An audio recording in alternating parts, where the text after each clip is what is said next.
coming out of the American Revolution, overthrowing a tyrannical government and unshackling themselves from tyranny between May 25th and September 17th of 1787, the United States Constitution was written and ratified. And it starts with the preamble, which reads, "We, the people of the United States, in order to form a more perfect union, establish justice, ensure domestic tranquility, provide for the common defense, promote the general welfare, and secure the blessings of liberty to ourselves and our posterity, do ordain and establish this Constitution for the United States of America." After that preamble lists 7 articles of what the government should be and should not be allowed to do. Following the drafting of the U.S. Constitution, you have the first 10 amendments, also known as the Bill of Rights. In those amendments, the first one says, "Congress shall not make law respecting an establishment of religion, or prohibiting the free exercise thereof, or abridging the freedom of speech, or of the press, or the right of people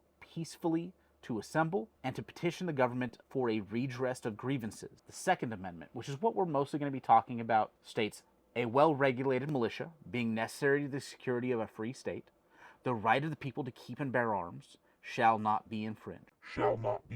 The right of the people. Remember where in the preamble it says, "We, the people." Let's talk about we the people. And the right of those people to keep and bear arms to not be infringed. Currently, there are congressmen and senators that, even though they purport to love the Constitution, purport to want to defend the Constitution, are not doing so. Not only are they not doing so when they have the power to do so, they are actively infringing on the rights of the people to keep and bear arms. There were 2 bills that were supposed to go into this one big beautiful bill: the Hearing Protection Act and the Short Act, both of which would take suppressors off the National Firearms Act of 1934, and the other to basically repeal the NFA in and of itself, which, according to the Second Amendment, shouldn't have been able to be put in place in the first place. I would like to call for the GOP, Republicans of the United States of America, that are in Congress and in the Senate, to follow their oath instead of compromise. It should be zero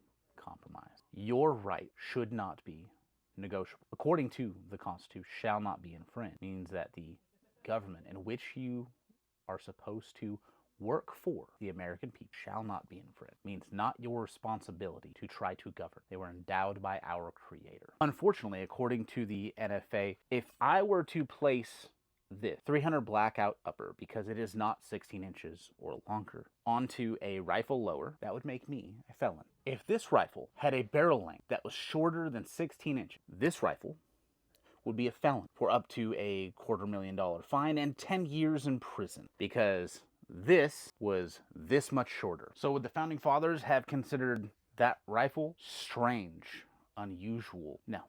No, the Founding Fathers understood and supported the people of the United States to own cannons. The difference between a hunter's fowling rifle and a military arm at the time, the biggest difference usually was a bayonet lug. The Battle of Lexington and Concord was fought over black powder and cannonballs, not little pews like that, what we would consider small arms.